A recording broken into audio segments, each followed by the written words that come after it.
దేశంలో ఇప్పుడు వక్ఫ్ చట్టం, సవరణ చట్టం వచ్చింది. దేశంలో అనేక విధానాలపైన ప్రతిపక్షాలన్నీ రగులుతున్నాయి. కానీ సర్ప్రైజింగ్ ఏంటంటే ఒక్క మాట కూడా మాట్లాడలేదు.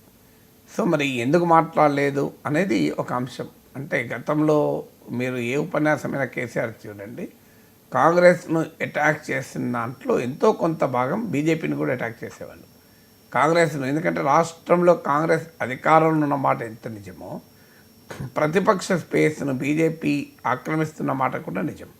అందువల్ల బీజేపీని కూడా టార్గెట్ చేశారు. మరి బీజేపీని టార్గెట్ చేయలేదు అంటే ఇది రాబోయే కాలంలో కొత్త రాజకీయ పునరేకీకరణ, పొలిటికల్ అలైన్మెంట్కు, రీఅలైన్మెంట్కి ఏమైనా ఇండికేటరా అనేది first question.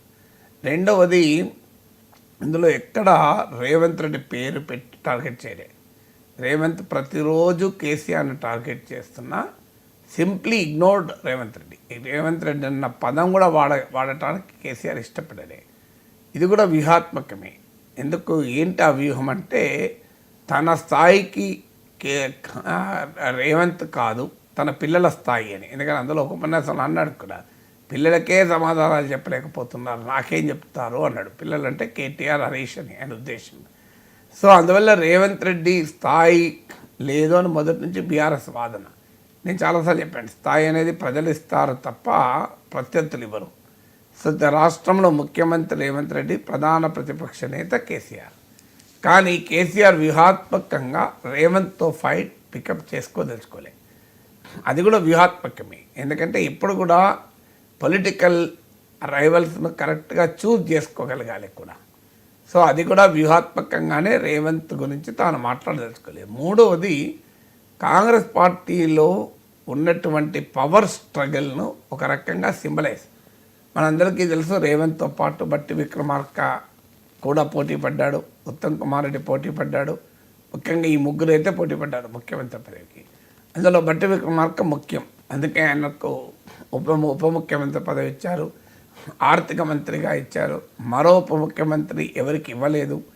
SC, ST, BC, మైనారిటీల గురించి ఒక్కొక్కరికి ఉప ముఖ్యమంత్రి ఇవ్వాలి అన్న వాదనలు వచ్చినా బట్టి విక్రమార్క స్థాయిని తగ్గించకూడదు కనుక ఇవ్వలేదు.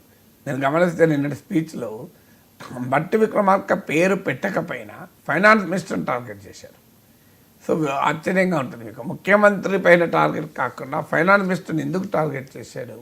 దాంట్లో కూడా ఒక రాజకీయ వ్యూహం. తన ప్రత్యర్థి బట్టి విక్రమార్క, కానీ తన ప్రత్యర్థి రేవంత్ రెడ్డి కాదు అని. సో రేవంత్ కన్నా బట్టిని ఎలివేట్ చేయాలి అనేది ఒక రకమైన ఎత్తుగడ. అందులో భాగంగానే రేవంత్ని ఇగ్నోర్ చేసి బట్టి విక్రమార్కను తన ప్రిన్సిపల్ రైవల్ పొజిషన్లో కూర్చుండబెట్టాలి. కాంగ్రెస్ పార్టీలో ఉన్న అంతర్గతమైన డిఫరెన్సెస్ను తనకు అనుకూలంగా వాడుకోవాలన్న రాజకీయ వ్యూహం అందులో మనకు కనబడుతుంది. ఇది మూడవది. నాలుగవది ఏంటంటే, ఇందులో మీకు తన ప్రభుత్వము చేసిన అనేక పనుల గురించి చెప్పారు. సో ఎవరైనా చెప్పుకుంటారు, అందులో ఆశ్చర్యం లేదు. కానీ తన ప్రభుత్వం చేసిన పనుల గురించి చెప్పే సమయంలో మరి ప్రజలు ఎందుకు ఓడించాను? సో తాను అభివృద్ధి చేసింది, తెలంగాణను ఒక పటిష్టమైన రాష్ట్రంగా మార్చాను, కరెంటు, రైతు బంధు, కేసీఆర్ కిట్టు, ఇలా చాలా విషయాలు, ఇరిగేషన్ ప్రాజెక్ట్ చెప్పారు. కానీ ఫండమెంటల్ క్వశ్చన్ ఏంటంటే, ఎక్కడ తన పార్టీ లోపించింది, ఎక్కడ ఎందుకు ఓడిపోయారు? ఏదో కారణం లేకపోతే ప్రజలు ఓడించారు కదా. దాన్ని అడ్రస్ చేసి తాను సవరించుకుంటాను, ఇక నుంచి మేము ఈ పొరపాటు చేసాము, మేము పొరపాటు ఈసారి సవరించుకుంటాం. ఉదాహరణకు, ఇన్ని మంచి పనులు చేసినా ప్రజలకు ఎక్కడో ఒక చోట మా పట్ల అసహనం కలిగింది. దీన్ని మా ఎమ్మెల్యేల పట్ల వ్యతిరేకత కావచ్చు, లేదు నేను అందుబాటులో లేను అనేటువంటి అభిప్రాయం కలగచ్చు. ఇక నుంచి ఆ అభిప్రాయం కూడా కలగకుండా చూసుకుంటాం. ఇలా ఏదో ఒక కోర్స్ కరెక్షన్ చెప్పడం ద్వారా ప్రజలు ఎందుకు ఓడించారు, కేసీఆర్లో మార్పు వచ్చింది, కేసీఆర్ అర్థం చేసుకున్నాడు. కేసీఆర్ను రిజెక్ట్ చేయొచ్చు, కానీ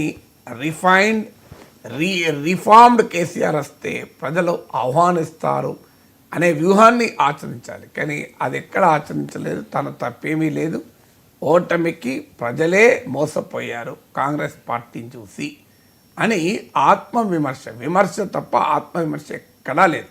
మీరు ఇందులో ఎంటైర్ స్పీచ్లో ఆత్మవిమర్శ లేదు. కానీ రాజకీయాల్లో ఎప్పుడు కూడా విమర్శ కాదు, ప్రజలు తీర్పులు చెప్పినప్పుడు ఆత్మవిమర్శలు చేసిన వారిని ప్రజలు ఆహ్వానిస్తారు.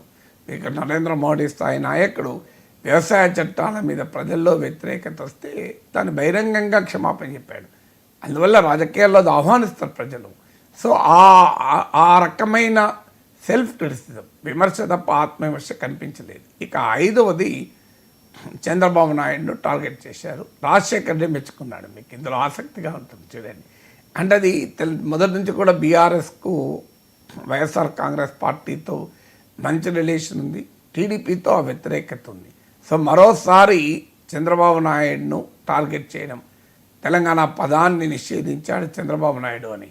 కానీ మరి రాజశేఖర రెడ్డి కూడా పాస్పోర్ట్ తీసుకోవాలా తెలంగాణ రావటానికి అని 2009 ఎన్నికల సమయంలో గుర్తుండే ఉంటుంది మీకు. తెలంగాణలో ఎన్నికలు అయిపోయి రాయలసీమలో ఎన్నికలు వచ్చినప్పుడు, సీమాంధ్రలో ఎన్నికలు వచ్చినప్పుడు అప్పటిదాకా ఆయన మాట అన్నాడు. మరి ఈ విషయాన్ని ఎందుకు ప్రస్తావించలేదు? చంద్రబాబు నాయుడు అసెంబ్లీలో తెలంగాణ పదాన్ని నిషేధించాడు అని ప్రస్తావించినప్పుడు సీమాంధ్ర రాజకీయ నాయకులు ఎవరైనా ఒకటే అనేది ఎక్కడా ప్రస్తావించలేదు. మీరు గమనించండి. ప్రస్తావించకుండా వెళ్ళి రాజశేఖర రెడ్డిని అప్రిషియేట్ చేశారు. ఆరోగ్యశ్రీ మీరు అప్రిషియేట్ చేసి కేవలం చంద్రబాబు నాయుడు టార్గెట్ చేశారు. ఇలా ఉంటారు సీమాంధ్ర నేతలు. చంద్రబాబు నాయుడు మా అసెంబ్లీలో తెలంగాణ పదాన్ని నిషేధించాడు, రాజశేఖర రెడ్డి ఏమో సీమాంధ్రపై పాస్పోర్ట్ కావాలా అన్నాడు అనలే. సో అందువల్ల తన రాజకీయ వైఖరిలో స్పష్టంగా మీకు 2009 ఎలక్షన్లో చంద్రబాబు నాయుడు భుజాలపైన తుపాకీ పెట్టి మహాకూటమిని కాంగ్రెస్ను కలిచాడు కేసీఆర్. ఇప్పటికి కూడా అదే స్ట్రాటజీ ఉంది. వైసీపీ జగన్మోహన్ రెడ్డి, రాజశేఖర రెడ్డి అభిమానులు తనకు ఉపయోగపడతారు, చంద్రబాబు నాయుడును మాత్రం టార్గెట్ చేయాలి అనే లక్ష్యం కనబడుతోంది. ఇక 6వది మీకు ఇందులో తెలంగాణ సెంటిమెంట్. అందువల్ల తెలంగాణ సెంటిమెంటుకు కాంగ్రెస్ విలన్, బీఆర్ఎస్ హీరో అనే ఒక డైమెన్షన్ను ప్రజెంట్ చేయదలుచుకున్నారు. అందులో మీకు ఈ కేసీఆర్ ఉపన్యాసానికన్నా ముందు పాటలు చూసిన కంప్లీట్గా కేసీఆర్ను ప్రొజెక్ట్ చేస్తూ, కేసీఆర్ తెలంగాణ ఐకానిక్ ఇమేజ్ను ప్రొజెక్ట్ చేస్తూ కంప్లీట్ క్యాంపెయిన్ నడిచింది. మీకు అందుకే మళ్ళీ తెలంగాణ అస్తిత్వ మూలాలకు టీఆర్ఎస్ వెళ్తుంది. అందుకే మీకు 1960s నుంచి మొదలుపెట్టి 1956లో హైదరాబాద్ రాష్ట్రాన్ని ఆంధ్రతో కలిపాడని మొదలుపెట్టి లేటెస్ట్ 2014లో ఏ పరిస్థితుల్లో కాంగ్రెస్ తెలంగాణ ఇచ్చింది అనే వరకు కాంగ్రెస్ పార్టీయే తెలంగాణకు విలన్ అని ప్రజెంట్ చేయదలుచుకున్నారు. అందుకే మంత్రులు మీరు సోనియా గాంధీ ఎందుకు కలిశారు అని ప్రస్తావించారు. అందువల్ల తెలంగాణ ఐడెంటిటీ అనేది ఇప్పటికీ తెలంగాణ రాజకీయాల్లో ఫ్రెష్గా ఉన్న అంశము. ఆ తెలంగాణ ఐడెంటిటీ ఆధారంగానే తాను రాజకీయ ప్రస్థానం వాస్తవంగా 2023 ఎలక్షన్స్లో ఇంకా తెలంగాణ ఐడెంటిటీ పవర్ చూపెడుతుందా అని భావించారు. కానీ ఇప్పుడు ఎన్నికల ఫలితాల అనంతరం మళ్ళీ తెలంగాణ ఐడెంటిటీని నమ్ముకుంటున్నారు. 7వది మీకు ఇక్కడ ఇంకొక భారత రాష్ట్ర సమితి. భారత రాష్ట్ర సమితి అనేది ఇక వదిలేశారు. మీరు గమనిస్తే ఎక్కడా జాతీయ రాజకీయాల గురించి మాట్లాడలేదు. మీరు అంతకుముందు కేసీఆర్ స్పీచెస్ చూడండి.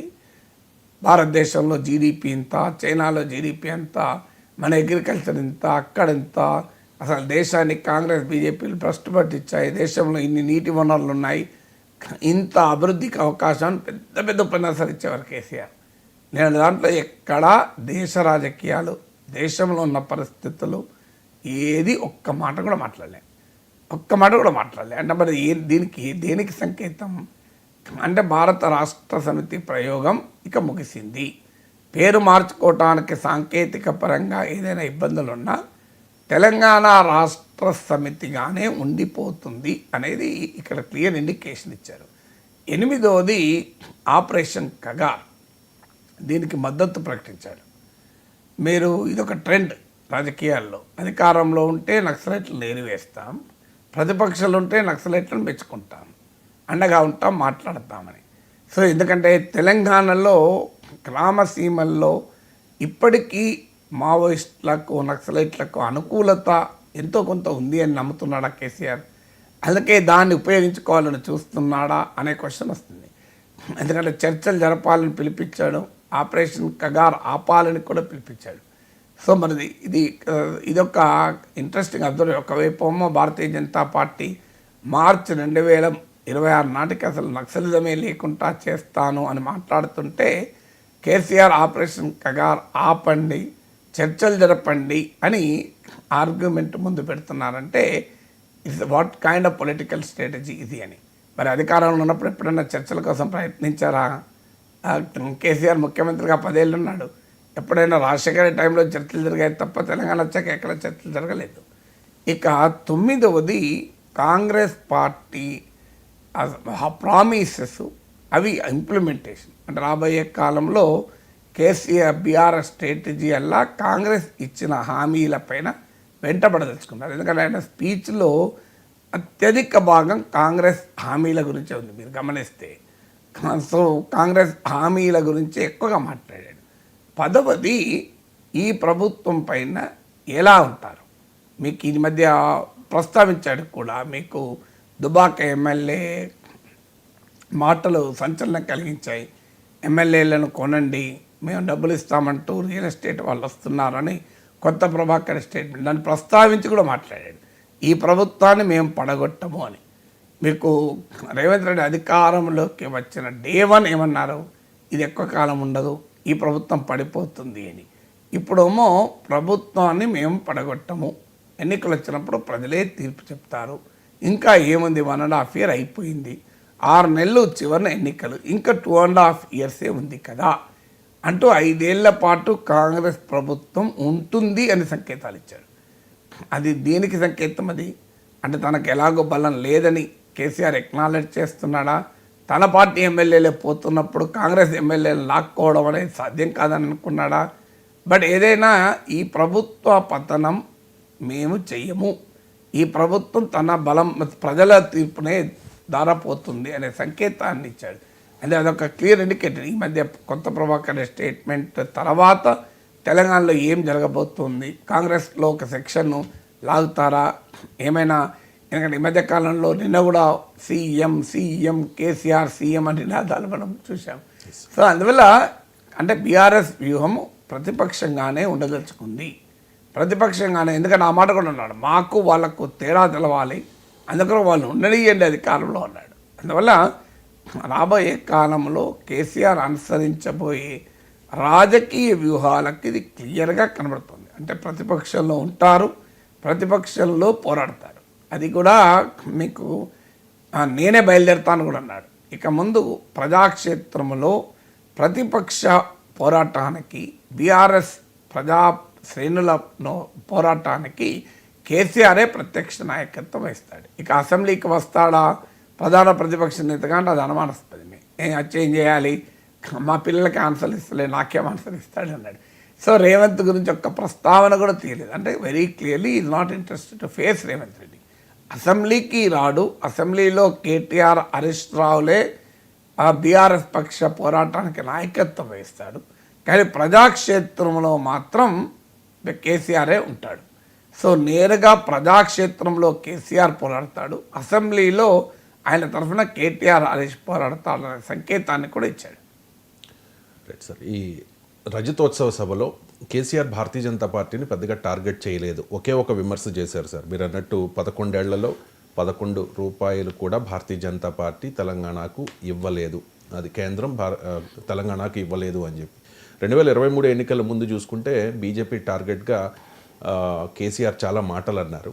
మరి ఇప్పుడు ఎందుకు సైలెంట్ అయినట్టు? బీజేపీపై కేసీఆర్ టార్గెట్ ఏమైంది? కేసీఆర్ రాజకీయ వ్యూహంలో ఏదైనా మార్పు కనిపిస్తోందా? అంటే 2023 ఎన్నికలు కాదు, 2024 లోక్సభ ఎన్నికలకు ముందు కూడా మీరు చూడండి, క్లియర్గా బీజేపీని కూడా ఈక్వల్గా అన్నాను కానీ సిగ్నిఫికెంట్గానే టార్గెట్ చేశారు. బహుశా ఈ 11 ఏళ్లలో కేసీఆర్ ఉపన్యాసాలలో బీజేపీని అతి తక్కువగా ప్రస్తావించిన స్పీచ్ ఇదే అనుకుంటాను. So it is not without any strategy, ఇది యాక్సిడెంటల్గా జరిగే అవకాశమే లేదు. ఎందుకంటే అందులో కూడా మీరు తెలంగాణ స్పెసిఫిక్ విమర్శలే చేశాడు బీజేపీ పైన. కేంద్ర ప్రభుత్వ విధానాలపైన చేయలేదు, నరేంద్ర మోడీ విధానాలపైన చేయలేదు. మీరు గమనిస్తే మీకు ఎక్కడా కూడా కేవలం తెలంగాణ స్పెసిఫిక్, ఇలా తెలంగాణ ఏర్పాటును మోడీ అన్నాడు, తెలంగాణకు డబ్బులు ఇవ్వలేదు, మెడికల్ కాలేజీలు ఇవ్వలేదు, ఇంతవరకే పరిమితమయ్యాడు. మొత్తం ఆయన ఉపన్యాసంలో బహుశా 1 సెంటెన్స్ 2 సెంటెన్స్లు మాత్రమే బీజేపీ పైన ఉన్నాయి. పోయిన చోటే వెతుక్కోవాలి అన్నాడు. అంటే తెలంగాణలో అధికారం పోయింది కనుక, కాంగ్రెస్ పార్టీ అధికారాన్ని లాక్కుంది కనుక, కాంగ్రెస్ నుంచి అధికారాన్ని లాక్కోవాలి, పోయిన చోటే వెతుక్కోవడం కరెక్ట్. కానీ కాంగ్రెస్ పార్టీ నుంచి అధికారాన్ని లాక్కోవడానికి మరో పార్టీ కూడా ముందుకు వస్తుంది. అందువల్ల నీవు బీజేపీతో పోరాడకుండా కాంగ్రెస్ నుంచి అధికారాన్ని ఎలా లాక్కుంటారు? అధికారాన్ని లాక్కునే అవకాశం లేదు కదా. పార్లమెంట్ సీట్లు ఎవరు లాక్కున్నారు? బీజేపీ లాక్కోలేదా? సో బీఆర్ఎస్కి అర్థం కావాల్సింది కాంగ్రెస్ ఒక్కటే శత్రువు కాదు. మీరు ఒక ఓటింగ్ ప్యాటర్న్ చెప్తున్నాను నీకు. 2018 అసెంబ్లీ ఎన్నికల్లో బీఆర్ఎస్కు 47% ఓటింగ్ వచ్చింది. 47 అనుకుంటారు, 47%. అసెంబ్లీ ఎన్నికలకు వచ్చే వరకు 10% తగ్గిపోయింది ఓటింగ్ నియర్లీ. ఆ ఓటింగు ఎవరికి పోయింది మీరు లెక్క తీయండి. మీకు 7% నుంచి బీజేపీ ఓటింగ్ 14% అయింది. అంటే బీఆర్ఎస్ ఓటింగ్లో అధిక భాగం కాంగ్రెస్ పార్టీకే రాలే, బీజేపీ కూడా పోయింది. ఇంకా లోక్సభ ఎన్నికలైతే మరింత స్పష్టం. అసెంబ్లీ ఎన్నికల్లో వచ్చిన అరౌండ్ 40% ఓటింగ్ అలాగే నిలబడ్డది కాంగ్రెస్కు లోక్సభ ఎన్నికల్లో. కానీ బీజేపీ ఓటింగ్ 14% నుంచి 35% పెరిగింది. బీఆర్ఎస్ ఓటింగ్ 37% నుంచి 17% పడిపోయింది. అంటే క్లియర్గా బీఆర్ఎస్ ఓటింగ్ 20% తగ్గింది, బీజేపీ ఓటింగ్ 21% పెరిగింది. కాంగ్రెస్ ఓటింగ్ మోరాలెస్ ఏముంది అంటే బీఆర్ఎస్ ఓటింగ్ ఎటుపోతుంది? కాంగ్రెస్ వైపు కాదు. ఎవరు తీసుకుంటున్నారు? బీజేపీ తీసుకుంటుంది. మరి తన ఓటింగ్ను బీజేపీ తీసుకుంటుంటే బీజేపీని ఎదిరించకుండా, బీజేపీని ప్రశ్నించకుండా బీఆర్ఎస్ రాజకీయ మనుగడ ఎలా సాధ్యమవుతుంది? ఇక ఎన్నికలు అంటూ ఇప్పుడు నెక్స్ట్ ఏమున్నాయి? నెక్స్ట్ ఎన్నికలు అసెంబ్లీ ఎన్నికలు లేవు. నెక్స్ట్ వచ్చే అతిపెద్ద పొలిటికల్ ఫైట్ జిహెచ్ఎంసీలో జరుగుతుంది. జిహెచ్ఎంసీలో బీఆర్ఎస్ ప్రధాన ప్రత్యర్థి కాంగ్రెస్ మాత్రమే కాదు, ఆ మాటకొస్తే కాంగ్రెస్ కాదు, ప్రధాన ప్రత్యర్థి బీజేపీ. మీ లాస్ట్ జిహెచ్ఎంసీ ఎన్నికల్లో బీఆర్ఎస్ బలాన్ని అరౌండ్ 199 నుంచి సిగ్నిఫికెంట్గా తగ్గించి లాభపడింది ఎవరు? కాంగ్రెస్ కాదు కదా, బీజేపీ లాభపడింది. ఇవాళ బీజేపీ మీకు జిహెచ్ఎంసీలో కాంగ్రెస్కు ఇటీవల ఫిరాయించిన కార్పొరేటర్లు మినహాయిస్తే 3 సీట్లు కదా, 2 మొదలు గెలిచారు, 1 లింగోజిగూడలో మీకు బై ఎలక్షన్లు గెలిచారు. సో ఉన్నాయి 3. మరి తన ప్రధాన ప్రత్యర్థి కదా బీజేపీ. మరి జిహెచ్ఎంసీ ఎన్నికలు ఏమని ఫైట్ చేస్తారు? కాంగ్రెస్ పార్టీని ఓడించమని ఫైట్ చేస్తారా, బీజేపీని ఓడించమని ఫైట్ చేస్తారా? మరి బీజేపీని ఓడించమని జిహెచ్ఎంసీలో ఫైట్ చేయాలి అంటే మరి బీజేపీ గురించి ఎందుకు మాట్లాడతలేరు? ఎందుకంటే జిహెచ్ఎంసీ ఎన్నికలకు ముందు అతిపెద్ద సభ ఇదే నా అంచనా. దీని తర్వాత మళ్ళీ జిహెచ్ఎంసీ ఎన్నికలకు ముందు సభ ఏమీ జరగదు. మరి ఎందుకు అంటే రేపు జిహెచ్ఎంసీ ఎన్నికల్లో ప్రత్యక్షంగానో పరోక్షంగానో బీఆర్ఎస్ బీజేపీలు ఏమైనా కలవబోతున్నాయా? ముందు లోపాయకారి అవగాహన పెట్టుకొని ఎన్నికలు అయ్యాక కాంగ్రెస్ పార్టీ కనుక బీజేపీ బీఆర్ఎస్ కలిసి జిహెచ్ఎంసీలో అధికారాన్ని ఏమైనా పంచుకుంటాయా? అసెంబ్లీ ఎన్నికల్లో అది పునాది అవుతుందా? ఎందుకంటే జిహెచ్ఎంసీలో అది బీఆర్ఎస్తో పోస్ట్ ఎలక్షన్లో బీజేపీ కలిస్తే ఒక ఆర్గ్యుమెంట్ పెట్టుకుంటారు, ఎంఐఎంను అధికారంలోకి రాకుండా చేసేందుకు మేము కలుస్తున్నాం మాకు అని. ఇప్పటిదాకా కలవమని ఇప్పుడు ఎందుకు కలుస్తున్నారంటే వాళ్ళకు ఒక ఆన్సర్ ఉంటుంది. అయినా విడిపోయి కలవడం బీజేపీ కొత్త కాదు. సో తెలుగుదేశానికి ఎన్డీఏ తలుపులు మూసేసినామని చెప్పిన అమిత్ షా తలుపులు తెరవలేదా?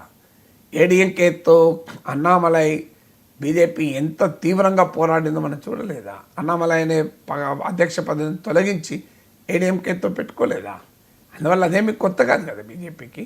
సో అందువల్ల కేసీఆర్ బీజేపీని టార్గెట్ చేయకపోవడం రాబోయే కాలంలో బీజేపీ బీఆర్ఎస్ల మధ్య ఒక రకమైన అవగాహన కుదరటానికి ఇదేమైనా సంకేతమా అనే క్వశ్చన్ వస్తుంది. ఎందుకంటే తెలంగాణ రాష్ట్రంలో ఉన్న ప్రధానమైన రాజకీయ ఇష్యూ ఏంటి? ఏ రెండు పార్టీలు కలుస్తున్నాయనే కదా. బీజేపీ ఏమంటుంది, కాంగ్రెస్ బీఆర్ఎస్ ఒక్కటే. 2004లో కేంద్రంలో కేసీఆర్ మంత్రిగా ఉండే, ఇద్దరు కలిసి ఎంఐఎంకు మద్దతు ఇస్తున్నారు. కాంగ్రెస్ బీఆర్ఎస్ ఒక్కటే అని బీజేపీ చెప్తుంది.